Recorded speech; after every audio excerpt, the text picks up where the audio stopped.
Praise the Lord. प्रभु परमेश्वर का धन्यवाद हो आज के दिन के लिए।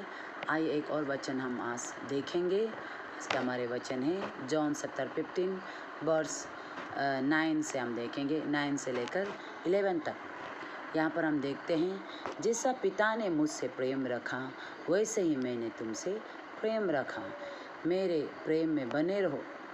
यदि तुम मेरी आज्ञाओं को मानोगे तो मेरे प्रेम में बने रहोगे, जैसा कि मैंने अपने पिता की आज्ञाओं को माना और उसके प्रेम में बना रहता हूँ। मैंने ये बातें तुमसे इसलिए कही कि मेरा आनंद तुम में पूरा बना रहे और तुम्हारा आनंद पूरा हो जाए। यहाँ पर हम देखते हैं कि वर्स 9 में, जॉन 7:15 वर्स 9 में लिखा है कि जैसे पिता ने मुझसे प्रेम रखा वैसे ही मैंने भी तुमसे प्रेम रखा, मेरे प्रेम में बने रहो।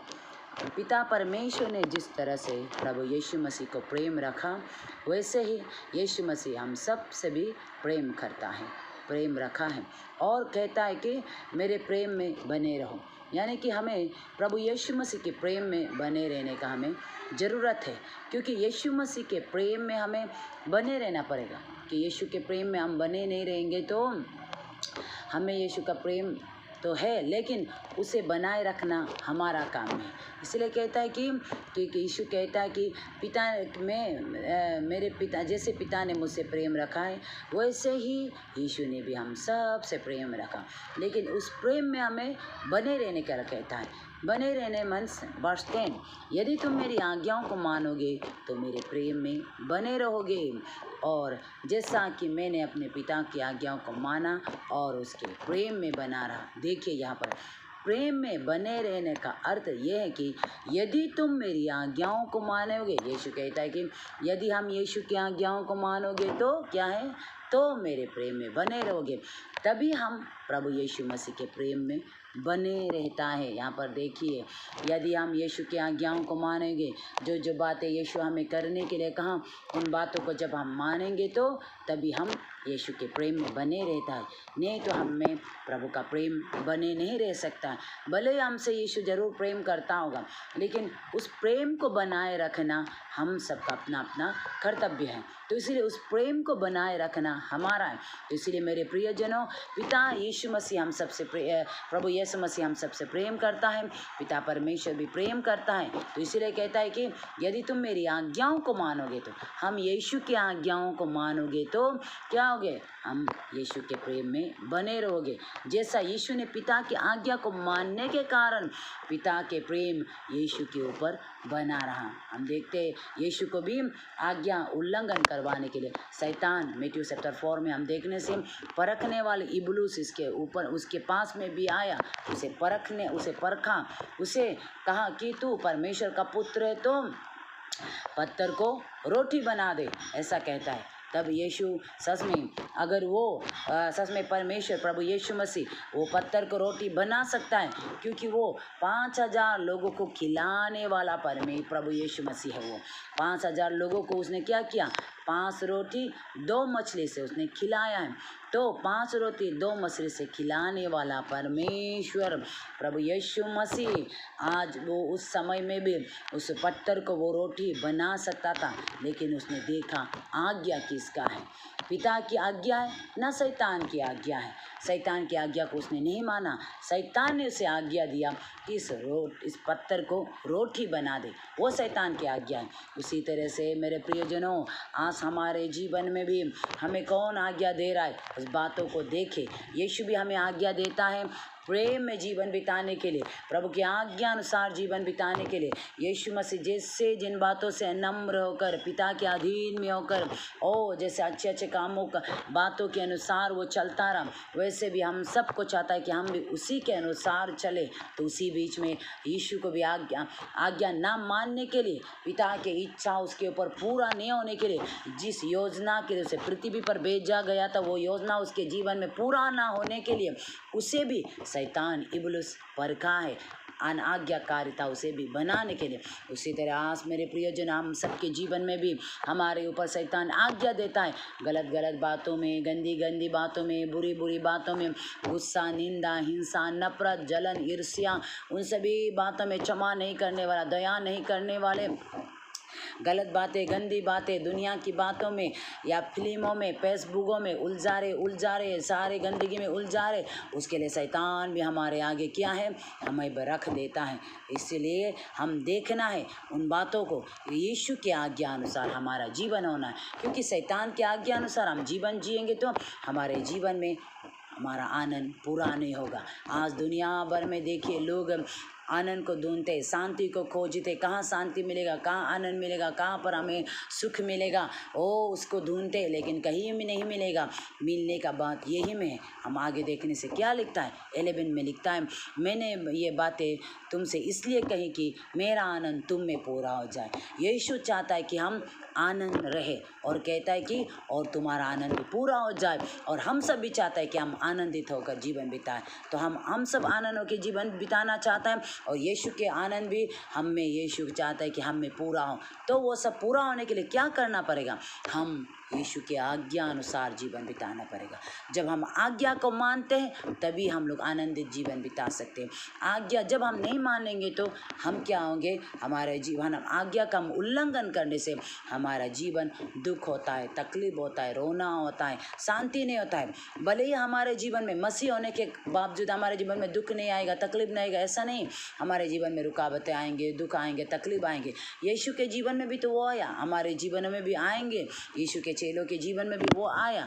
लेकिन हमें हम क्या होंगे, जब हम प्रभु यीशु मसीह के आज्ञा अनुसार जीवन बिताएंगे तो हम उन सभी हालातों को, उन सभी मुश्किल हालातों को हम लड़ सकेंगे। हम में वो बल होंगे, हम शांति से, आनंद से हम जीवन बिताने वाले व्यक्ति बनेंगे। इसीलिए मेरे प्रियजनों, आप आनंद को ढूंढते होंगे, आप शांति को ढूंढते होंगे, लेकिन कहीं नहीं मिलेंगे। जब आप यीशु के आज्ञा अनुसार चलेंगे तो यीशु का आज्ञा में क्रिस्तान बनाना नहीं, यीशु की आज्ञा ये है कि हम प्रेम से, शांति से, दया करके, क्षमा कर कर और दीन बनकर और हर बात में हम धीरज धर कर, सेल्फ कंट्रोल होकर प्रभु में जीवन बिताए। ये प्रभु हम सबसे चाहता है। इसीलिए हम जितना हो सके आज्ञा को मानने के लिए अपने जीवन को समर्पित करें। क्योंकि हम जेनेसिस में देखने से भी, जेनेसिस में उत्पत्ति के किताब में देखने से भी, वहाँ पर भी यीशु ने, परमेश्वर पिता ने आज्ञा दिया कि उस फल को ना खाना, जो भले या बुरे का ज्ञान देने वाले फल है उसे ना खाने के लिए आज्ञा दिया। उसकी आज्ञा ये था कि उस फल को ना खाना। तो आदम और ईव के ऊपर उसके दोस्त बनकर शैतान आया और सांप के अंदर शैतान आकर उसे बहकाया कि तू इस फल को खाए, क्योंकि इस फल को खाने से तू परमेश्वर के तुल्य हो जाएंगे। तो इसीलिए शैतान तो क्या चाहता है, शैतान हम हर वक्त शैतान का इच्छा ये कि हम घमंड में गिरे, हम खुद को एकदम परमेश्वर से ऊंचा करें। क्योंकि लूसीफर का वही तो आदत है, वो तो स्वर्ग से क्यों यहाँ पर उसे गिराया गया, क्यों स्वर्ग से परमेश्वर ने उसे गिराया गया, कारण ये कि वो परमेश्वर के जो सिंहासन है उसके उस सिंहासन से और वो ऊपर वो सिंहासन बनाना चाहा। यानी कि वो लोगों से महिमा उसे देना है, जो महिमा परमेश्वर को देना चाहिए उस महिमा को उसने अपने ऊपर लाने के लिए कोशिश किया। वो अपने ऊपर, लोग मेरी तारीफ करना है, लोग मेरी आराधना करना, उस आराधना को वो ढूंढा। हमारे जीवन में केवल आराधना के योग पिता परमेश्वर है, किसी और को हमारा आराधना हम नहीं देना है। तो इसीलिए शैतान ने चाहा कि आराधना उसे करना है, स्वर्गदूत सारे उसे आराधना करना है, तब उसे परमेश्वर ने गिराया गया। उसी तरह से ईव को भी उसने बहकाया, तू इस फल को खाने से नहीं मरेगा, तू तो परमेश्वर के तुल्य हो जाएगा। तो ईव क्या किया, उसके बहकावे में गिर गया और उसने फल खाया। तो आज्ञा का उल्लंघन के कारण उसके जीवन में ये अशांति की बातें आ गया। ओ आदम ने भी खाया, दोनों ने मिलकर खाया, ईव ने खाया, पति को भी दिया, पति ने भी खाया। तो उसी रीते से क्या हो गया, दोनों आज्ञा का उल्लंघन के कारण पाप में गिर गया। आज मेरे प्रियजनों, हम जब आज्ञा का उल्लंघन करता है तभी हम लोग क्या है, अशांति में जीवन बिताते। हमारे जीवन में आनंद पूरा नहीं होता है। हम पूरी आनंद के साथ हमें जीवन बिताना है तो हमें परमेश्वर यीशु के आनंद हम में पूरा होना है और हमारे आनंद भी हम में पूरा होना है। तो हमें क्या करना पड़ेगा, यीशु ने जो आज्ञाएं दी है उसे हम पूरा करना पड़ेगा। यीशु के प्रेम में बने रहना यानी कि उसकी आज्ञा को मानना होता है। जब हम उसके प्रेम में बने रहता है तभी हम उसकी आज्ञा को, जब हम उसकी आज्ञा को मानते तभी हम उसके प्रेम में बने रहता है मेरे प्रियजनों। तो इसीलिए जितना हो सके अपने जीवन को सिखाएं। लोगों को कहने से, लोगों को बोलने से, हम लोगों को हम बहुत प्रचार करते बोलते हैं, लेकिन अपने जीवन को हम भूल जाते। इसीलिए मैं ये कहना चाहूँगी कि लोगों को कहने से, लोगों को बोलने से सबसे पहले अपने जीवन में बदलाव लाइए। आप चाहते कि आपके पति प्रभु में भरे, आप चाहते कि आपके पत्नी आपके प्रभु में भरे, आप चाहते कि आपके बच्चे प्रभु में भरे, लेकिन आप ही जो चाहने वाले ही नहीं भराए तो वो कैसे भरेंगे? आपका अंदर में सबसे पहले प्रभु ने वो बात डाला कि आप प्रभु में भरना है, आप परमेश्वर की आज्ञा अनुसार चलना है। प्रभु ने सबसे पहले आपके अंदर में डाला है, तो इसीलिए आपके अंदर में डाला है तो सबसे पहले बदलाव प्रभु आपके जीवन से देखना चाहता है, आप में देखना चाहता है। मैं एक प्रश्नोत्तर चलाती हूँ, यहाँ पर बीमार लोगों को मेरे साथ हैं, यहाँ पर बहुत से भाई बहनों को जो ड्रग्स करने वाले हैं, या जो गांजा पीने वाले, अपोंग पीने वाले, या जो माँ बाप का आज्ञा नहीं मानने वाले, ऐसे बच्चे मेरे साथ हैं, बहुत से बहनें मेरे साथ हैं। उन लोगों को मैं सिखाने से पहले सबसे पहले मैं अपने जीवन को सिखाया है।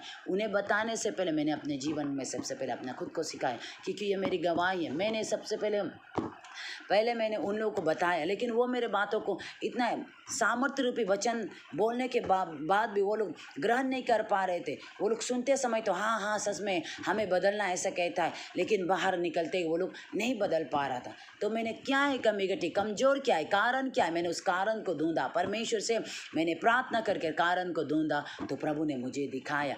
उन्हें बताने से पहले सबसे पहले तुम अपने जीवन को बदल ले, तुम्हारा अंदर से तुम बदल जाए, तुम्हारे मन से, तुम्हारे आत्मा से तुम बदल जाए। जो हिंसा, जो नफरत, जो प्राइड, जो गुस्सा, जितना भी है, जो तुम्हारा घमंड, जो तुम्हारा अहंकार है, जो तुम्हारा नफरत, जो तुम्हारा जो कुकर्म में आनंदित होना, गलत बातों में फंसना, गंदी बातों में रहना, उन सभी बातों से अपना जीवन को निकाल ले।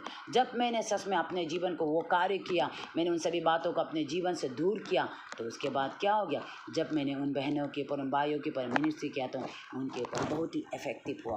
वो लोग भी आजकल परमेश्वर में भरने के लिए अपने जीवन को दे रहा है, और प्रभु बहुतायक से उनके जीवन में कार्य कर रहा है, पवित्र आत्मा उनके जीवन में कार्य कर रहा है। इसीलिए मेरे भाई बहनों, जो मुझे सुनने वाले आप सब, आपके बच्चे, आप चाहते हैं कि आपके बच्चे प्रभु में भरे, आप चाहते हैं कि आपके पति प्रभु में भरे, आप चाहते हैं कि आपके परिवार आपके प्रभु में भरे, आप चाहते हैं कि आपके पत्नी प्रभु में भरे, आप चाहते हैं कि आपके भाई बहन लोग प्रभु में भरे। लेकिन वो आप ऐसा चाहता है तो वो चाहत प्रभु ने आपके अंदर डाला है सबसे पहले। तो उसे बताने से पहले सबसे पहले अपने जीवन को पूरा प्रभु में ढल दे, प्रभु में पूरा ढल जाए, अपने जीवन को पूरा प्रभु में दे दे, खुद को पूरा एम्प्टी बना दे, और जितना हो सके अंदर से प्रभु में भरिए, यीशु के रूप में आ जाइए, यीशु में भरिए, प्रभु के आज्ञा में जीवन बिताए। आप यीशु की आज्ञा के अनुसार आप चलकर लोगों को बताएंगे ना, लोग भी उस आज्ञा को मानेंगे। आप जब खुद नहीं चलकर लोगों को बोलने से भी वो बोला व्यर्थ में जाएगा, कुछ भी काम का नहीं होगा। लेकिन आप खुद चलकर लोगों को बता के देखिए, बहुत ही इफेक्टिव होगे। जिन लोगों तक आपके वचन पहुँचेंगे ना, वो सच में अपने जीवन को सुधारने के लिए, अपने जीवन को प्रभु में भराने के लिए वो भी समर्पित करेंगे। इसीलिए कुंजी ये है, चाबी हमारे लिए चाबी ये है कि हम सबसे पहले अपने जीवन को बदलने के लिए प्रभु को दें, और बदलने का कार्य अपने जीवन में करता रहे, क्योंकि परमेश्वर के वचन ही हमें बदलता है, प्रभु के वचन ही हमारे जीवनों को बदलता है, प्रभु के वचन ही हमें एक नया व्यक्ति, एक नया रूप में लाता है। मेरे प्रियजनों, जब वचन ही हमारे जीवन में क्या लाता है, हमें एक नया व्यक्ति बनाता है। इसीलिए आज्ञाकारी जीवन बिताने के लिए अपने जीवन को समर्पित करें। जब आप आज्ञा अनुसार चलते हैं तभी आप यीशु के प्रेम में बने रहता है। इसीलिए तभी आपके ऊपर प्रभु के आनंद पूरा होंगे और तुम्हारा आनंद भी पूरा होगा। और जब आप उसके अनुसार चलेंगे तो आपके परिवार के ऊपर आप मिनिस्ट्री करेंगे, आपके बच्चों के ऊपर आप मिनिस्ट्री करेंगे, पति पत्नी के बीच में मिनिस्ट्री करेंगे, लोगों के बीच में आप सेवा करेंगे, तो क्या होंगे, वो सेवा बहुत ही इफेक्टिव होंगे, लोगों का जीवन बदल जाएंगे। इसीलिए लोगों का जीवन बदलने से पहले, लोगों में जाने से पहले सबसे पहले अपने अंदर को उस कार्य को करने दे, प्रभु को अलाव दे, प्रभु को समर्पित करें कि प्रभु सच में मेरे जीवन को बदल दे, मेरे जीवन में बदलाव का कार्य अंदर से अंदर होते रहने दे। जितना हो सके ऐसा करके प्रभु में समर्पित करें। इस वचन के अनुसार प्रभु आप सबको आशीष करे। आमीन।